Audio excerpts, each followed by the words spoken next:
За сайн байцгаана уу та бүхэндээ. Энэ өдрийн мэндийг хүргэе. Тэгээд олон сар алга болсон байх. Одоо сайхан зав заа зэгцрээд иргэн та бүхэнтэйгээ шинэ аниме цувралдаа уулзж байгаадаа баяртай байна. Энэ удаагийн аниме маань Kingdom гэх аниме бөгөөд хятад улс доторх тэмцлийг харуулдаг юмд лав үзсэн хүмүүсийн сэтгэл маш өндөр хүлээлттэй байдаг юм байлээ.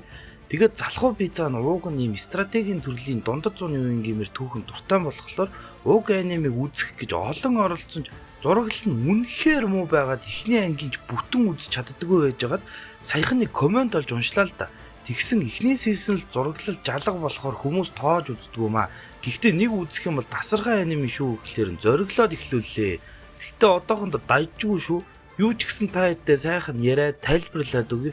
Түүнээс энэ олон ангийг муу зураглалаар үзэхэд та нарт хэцүү үл байнах гэд амарчлаад өгөхөөр шийдлээ. За тэгээд бичлэгэнд орцгоё. За хятадын газар нутагт 7 хаан тус байгаа ба манай гол дүрийн улс бол Шин гэдэг улс байдаг. Тэгээд бүгд хоорондоо өстөн дайсан мэт тулаантай он жилүүдэд хаан тус хэмээх уг аниме маань өрнөнө. Тал дээр модон сэлмээр өөр хоорондоо тулдаж байх бацаануудыг Шин болон Хяо гэдэг бөгөөд тэд дайнаас болж өнчирч боол болон айлд зарцлагдаж байгаа хоёр хүн юм. Тэд өдөр бүр бэлтгэл хийж мундаг дайчин болж боолын амьдралаас гарах маш том зорилготой бөгөөд нэг өдөр тэдний хажуугаар язгууртан маягийн өвгөн явж өнгөрөхдөө тэднийг анзааран ирэх ба тэднийг тулааны бэлтгэл хийж байгааг ихэд сониучрахаа асуухад тэд өөр хоорондоо 1300 гаруй удаа ингэж тулалцсан л гэдэг. За харин Шин хаанд улсын нийслэлд одоогоор бослог гарах төгсөн бөгөөд баруун гарын сайд болон зүүн гарын сайд нарын хооронд ширүүн тулаан эхэлсэн үе байдаг. Зүүн гарын сайдын талд баг ханхуу хаан болохоор зорж байх бол баруун гарын сайд одоогийн хаан болох түүний ахт нь үйлчилдэг юм байна. Шин болон Хяо боол бацаанууд маань эзэндээ зодуулан байр нэг өдөр дуусаал унтах гэж байхад гинт Хяог эзэн нь дуудах ба яваад очтол нөгөө язгууртаа үгүй ирцэн байх ба түүнийг бүр хааны ордонд хийх ажил байна авч явнаа л гэж байна. Хяо харин Шинийг цуг авч явж болох уу гэж асуухад зөвхөн чамайг л авах гэж ирсэн гэх ба бүх яриаг Шин гаднаа сонсч л идэг. Эцэст нь Хяо зорилгынхоо төлөө ордон руу явхаар болсноо хэлж тэд сүүлийн удаа модон сэлмээр хоорондоо өрсөлдөнө. За Хяо яваад цар гаруй болж Шин өдөр тутмын ажиллаа хийж яваад зах дээр хааны ордонд бослог гарсан гэх мэдээг сонсоод тэр өөрөө унтаж чадахгүй Хяод санаа зовоод хэвтэж байх ба багаасаа хэрхэн түүнтэй танилцж боолын амьдралаас салахаар бэлтгэл хийж эхэлсний эргцүүлэн бодон унтах гээд хэвтэх үед гадаан чимээ гарan босож харвал Хяо цусандаа утгалцсан үхлийн шархтай түүн дээр ирсэн байдаг. Хяо үхээсээ өмнө Шинтэй уулзмаар байсан ба түүнд газрын зураг өгч миний өмнөөс заавал ийшээ очоорой. Мөн би үхсэн ч чамтай хамт шүү. Заавал гавьяа байгуулж мундаг генерал болж боолын амьдралаас гараарай гэж хэлээд үхээд өгдгөө. Түүний үхэлд маш их харамсан гашуудсан Шин сүүлчийн хүслийг нь биелүүлэхээр Сэлмийн аван алуурчдын тосгон гэх газар руу явдаг. Энэ үед харин хааны дүү ахыгаа алж хаан ширээг булаахаар бослог гаргасан бид мэдэж авах ба хаан зүхтаасан бөгөө түүний араас алуурчин гэлгээсэн л гэдэг. Гисэн нөгөө алуурчин чинь тосгонд ирсэн байх ба Хяогийн Сэлмийг байхгүй байгааг анзаараад тэдний эздийг сүрдүүлж байгаад хаашаа явсныг нь л олоод мэдчихдэг.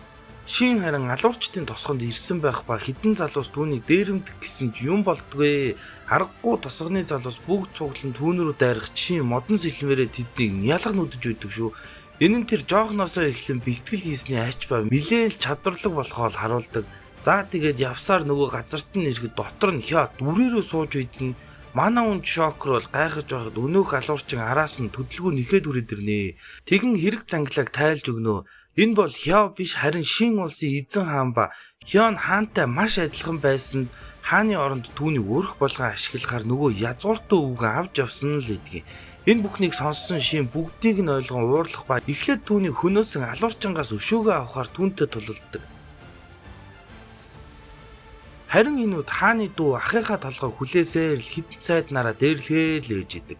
За дэлб шидүүлсэн Шин харин найзынхаа өшөөг авахаар улаар нь түүн рүү дайрах ба бүр хурдаар илүүрхэн түүний сэлэний дарилтуудаас төвөггүй болтож байгаа л эсэргүүцэн товтлоод хүнд шархтуулаад авдаг. Гэвч алуурчин түүнээс ам гуйхт нь харин хаан өшөөлгүй л түүнийг зүүл тусгнаа.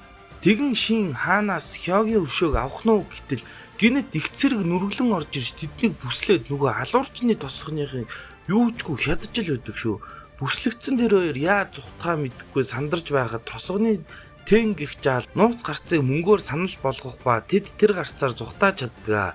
Тэд хонглоор явах замдаа ярилцах ба хааныг бослог гаргах гэж байгааг мэдсээр байж яагаад сүрж болиулаагүй ингээл нэлээд бухимдангуй асуухад мэдсэн ч надаа хүч мэдэл байгаагүй. Зүхтахаас өөр замгүй байсан.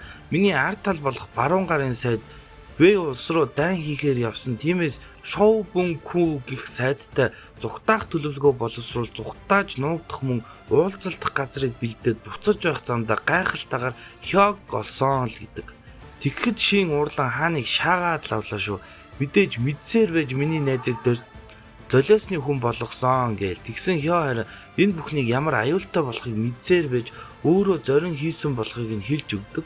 Тэр гурав тэгэл нууц замаар зүхтаан гарсан байх ба шинийг яахаа өөрөө шийд боол байх уу эсвэл арай дүт замаар дээш гарах уу гэх сонголтыг өгнө. Тэгин тэр гурав цааш дараагийн уулзалтах газар руу явцгаахаар болдог. Харин энэ тэдний араас өөр улсаас явж ирсэн хор ашигладаг айхтар нэг араас нь явуулж л байдаг. Манай гурав цааш зүхтааж байх ба шин ухаан алдаад өгнө. Үхчүү гэтэл хэд их өөрийгөө хүчилснээс болоод ухаан алдсан л байдаг.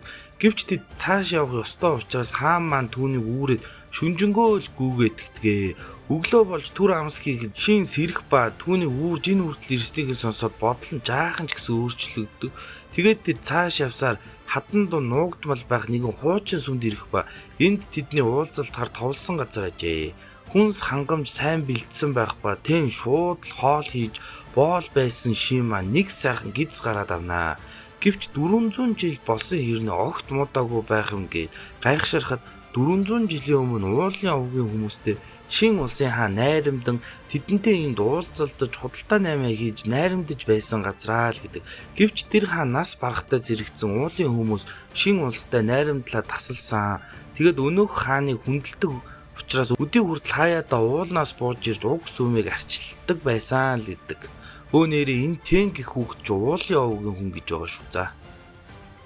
За энэ хүү ихний 4 ангийг та бүхэндээ ярьж өглөө. Тэгээд залхуу пицца нь бол бүтэн үз дуусаагүй байгаа. Одоо сизон 6 нь гарч байгаа юм байлээ. Тиймээс үргэлжлүүлж үзэнгээ бичлэг хийж байд юм уу л гэж бодлоо. Тэгээд аль чадхаараа хурдган хийхийг бодно.